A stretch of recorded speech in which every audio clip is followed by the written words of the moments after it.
काशी क्षेत्रात सहस्रावधी मुसलमानांच्या अशा धर्मोन्मत्त आणि रक्तपिपासू स्वारीस तोंड देण्याची काहीच व्यवस्था नव्हती. अर्थात मोहम्मद घोरीने काशी क्षेत्र तत्काळ पाडाव केले. तेथील हिंदू स्त्री पुरुषांचा रक्तपात, लूटमार, स्त्रियांवरचे बलात्कार, विशेषतः शक्य तितक्या हिंदू स्त्री पुरुषांना बाटवण्याचा आणि गुलाम करण्याचा धुमधडाका उडवून दिला आणि या सर्व धर्मछळांच्याही वर मात करण्यासाठी काशीला असणाऱ्या यच्चायावत लहान मोठ्या हिंदूंच्या देवळातील देवमूर्तीचे त्या मुसलमानी सैन्याने तुकडे तुकडे करून टाकले. परंतु इतक्यात पुढे असलेल्या हिंदूंच्या संघटित प्रबळ राज्यात आणि विशेषतः राजस्थानात मोहम्मद घोरीवर चालून जाण्याचे नि त्याला वेढून टाकण्याचे कट चाललेले आहेत, ही बातमी त्याने ऐकली. घोरीवर ही संघटित हिंदू सैन्याच्या खड्गाचे पाणी चाखण्याचा हिंदूंनी त्याच्या केलेल्या मागच्या 2-3 पराजयांत प्रसंग गुदरलेला होता.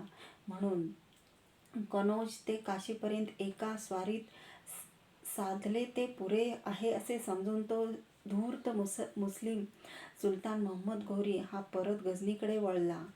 मागे सांगितल्याप्रमाणे त्याचा अत्यंत विश्वासू लढवय्या नि राजधुरंदर गुलाम कुतुबुद्दीन यालाच त्याने कन्नौजपर्यंत जिंकलेल्या हिंदुस्थानातील प्रदेशाचा राज्य प्रशासक नेमले.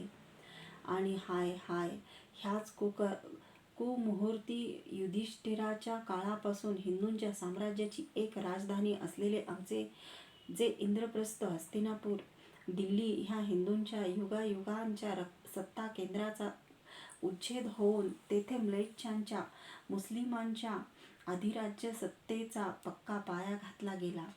दिल्ली ही परदास्याची गुलाम झाली. ती उणीपुरी 500-600 वर्षे त्या परदास्यातच अनेक मुसलमानी सुलतानांच्या आणि बादशहांच्या राजवटीखाली मधले अल्पकालीन अपवाद सोडता खितपत पडली होती. जोवर शेवटी मराठ्यांनी शेवट अटकेपर्यंत आणि अटकेपलीकडे मुसलमानी साम्राज्यात सत्ता उलथून पाडून तिला वस्तुतः हिंदू साम्राज्याची आपली बटीक बनवली नव्हते.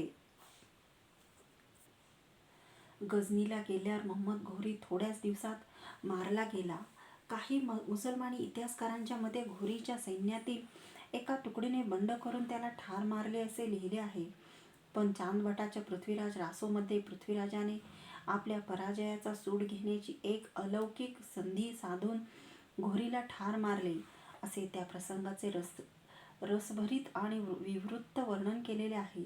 यद्यपि राजपुतांमध्ये विश्वसनीय म्हणून प्रचलित असलेल्या या लोककथेला दुसरा ऐतिहासिक आधार अद्याप मिळत नसला तथापि ती येथे उल्लेखण्या इतकी महत्त्वाची नाहीच असे नाही. पृथ्वीराज रासो या काव्यातील या अतिशय हृदयंगमपणे वर्णिलेल्या लोककथेचा सारांश असा की पृथ्वीराज घोरीच्या हाती जिवंत सापडला, लढाईत ठार मारला गेला. मोहम्मद घोरीने त्यास बंदिवान करून गझनीला नेले आणि तेथे त्याचे डोळे काढून त्याला बंदीगृहात टाकले. हे वृत्त चांदभटाला कळताच आपल्या सम्राटाच्या जीवाला जीव देण्याचे जे राजपूत भाटांचे कर्तव्य समजले जात असे ते पूर्ण करण्यासाठी तो आपण होऊन घोरीच्या राजसभेत गेला. चारण भाट हे त्या काळी अवध्य समजले जात. हा त्यांचा अधिकार मुसलमान राजांनाही सहसा नाकारवता नसे. सुलतान मोहम्मद घोरीनेही चांदभटाला काय म्हणवायचे आहे ते कथिण्यास सांगितले. चांदभाट हा प्रख्यात शीघ्र कवी होता. त्या शूर भटाने त्याच्या त्या उच्च पहाडीने सरस सुरात वीर वृत्तांतून गात सांगितले की माझा स्वामी हा तुमच्या हाती पडलेला आहे. त्याचा अंत तुला हवा तसा तू करशीलच, पण माझी विनंती इतकीच की मलाही त्याच्यासहच त्याच प्रकारे किंवा इतर प्रकारे ठार करावे. दुसरे असे की त्याआधी आमच्या भारतीय धनुर्विद्येतील एक शब्दवेधाची जी अद्भुत कला आहे तीत माझा स्वामी किती प्रवीण आहे त्याचा एक प्रयोग सुलतानाने स्वतः पाहावा. ह्या त्याच्या विनंतीने सुलतानासही त्या विद्येचे कौतुक वाटले. तरीही शक्य त्या सावधपणे तो प्रयोग करण्याची व्यवस्था करण्यात आली. 21 तवे एका हरीने बांधण्यात आले. सुलतान महमद त्याच्या निवडक परिवारासह आणि सरदारांसह राजसभेत उच्चस्थळी तो प्रयोग पाहण्यासाठी आतुरतेने बसला होता. नंतर चांदभाट आणि अंध झालेल्या तो दिल्लीचा भूतपूर्व हिंदू सम्राट पृथ्वीराज ह्यांना सैनिकांच्या पहाऱ्यात त्या तव्यांच्या सन्मुख बसविण्यात आले. नंतर प्रत्येक तव्यावर आघात करून त्याचा ध्वनी काढण्यात आला. तो ध्वनी निघताच त्या अनुसंधाने पृथ्वीराजाच्या बाणाने अचूकपणे त्या तव्याचा वेध घेतला. अशा रीतीने 21 ही तव्यांच्या शब्दवेध अचूक रीतीने तो अंध पृथ्वीराज करीत जात असता. कौतुकाने आणि आश्चर्याने त्या साऱ्या राजसभेत टाळ्यांचा गजर होत गेला आणि सुलतान घोरीही शेवटी प्रत्येक अचूक वेदास शाबास शाबास म्हणून मोठ्याने ओरडला. इतक्यात पृथ्वीराजाजवळ बंदिवान अवस्थेत असलेल्या चांदभटाने तत्काल रचलेल्या दोह्यात पृथ्वीराजाला सांगितले की इथून अमुक अंतरावर शाबास शाबास असे गर्जणारा सुलतान बसलेला आहे. तेव्हा आता क्षणाचाही विलंब न करता हे वीरवरा, तू शब्दवेधानेच त्या शत्रूचा वध कर. हे शब्द ऐकताच पृथ्वीराजाने त्या शाबास शब्दाच्या अनुरोधाने तीक्ष्ण बाण सोडून महमद घोरीस ठार मारले. तत्क्षणी सारा हाहाकार झाला. पण पृथ्वीराजावर पहारा देणारे ते सुलतानाचे सैनिक त्याच्यावर तुटून पडण्याच्या आधीच पृथ्वीराजाने आणि चांदभटाने आपापली खडगे उपसून आपली शिरे स्वतः छाटून घेतली. गुलाम घराणे.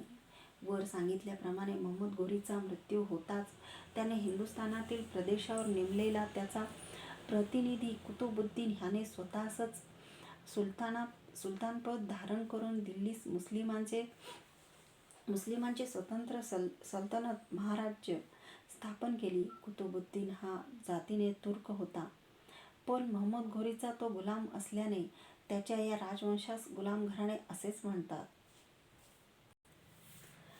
कुतुबुद्दीनच्या बनावट कथा. कुतुब मिनाराची बनावट कथा. त्याने दिल्लीत असलेला सुप्रसिद्ध स्तंभ, ज्यास आज कुतुब मिनार म्हणून म्हणतात, तो आपल्या विजयाचे स्मारक म्हणून बांधला अशी जी समज आहे ती मुळीच यथार्थ नाही. हा स्तंभ फार प्राचीन काळी विष्णुस्तंभ या नावाने कोण्या हिंदू सम्राट चंद्रगुप्त याने बहुधा उभारलेला होता आणि श्री विष्णूस तो अर्पण केलेला होता. ह्या कृत्याची सत्यता स्थापिणारी एक महत्त्वाची गोष्ट अलीकडेच उत्खननात उघडकीस आली आहे ती ही की त्या स्तंभाला लागून श्री विष्णूची ती मूळची प्राचीन मूर्तीही सापडली आहे. नंतर सम्राट पृथ्वीराजाच्या राजवटीत त्याने त्या जयस्तंभाची पुष्कळ सुधारणा केली. त्यामुळे त्याला राजपूत कालात पृथ्वीस्तंभ ही कुठे कुठे म्हटलेले आहे. मुसलमानांना जी चटकच लागलेली असे की ते जेथे जातील तेथे पूर्वीच्या स्मृतीचे नावगाव सुद्धा पुसून टाकून त्यावर इस्लामी छापा मारावयाचा. त्याप्रमाणे हिंदुस्थानही त्यांनी जिंकलेल्या सर्व राजधान्यांची, तीर्थक्षेत्रांची, महत्त्वाच्या स्थलांची, कलाकृतींची, मूळची हिंदूंची नावे पालटून आपली मुसलमानी नावे बळाने प्रचलित करावयाची. त्या खोडीप्रमाणे या प्रचंड विष्णुस्तंभास किंवा पृथ्वीस्तंभास सुलतान कुतुबुद्दीनने कुतुब मिनार हे नाव दिले. त्या स्तंभावर अनेक ठिकाणी कुराणातली वाक्येही अरेबीत कोरली. त्याने त्या स्तंभाची थोडीशी यत्र तत्र नवीन बांधणीही केली, परंतु त्या शिल्पकामास लागलेले दगड त्या दुष्ट कुतुबुद्दीनाने जाणून बुजून ठिकठिकाणी फोडलेली हिंदूंची मूर्तीचे दगड आवश्यकतेनुसार तासून घेतलेले होते. चित्तोडवर झालेल्या स्वाऱ्या आणि हिंदूंनी मिळवलेला विजय. सुलतान कुतुबुद्दीन पंजाब, दिल्ली, कन्नौज इत्यादी हिंदू प्रांतात विजय मिळवीत असताच त्याच्या डोक्यात स्वतंत्र राजपूत हिंदू राज्यांची राज्ये सतत चलत होती. इतक्यात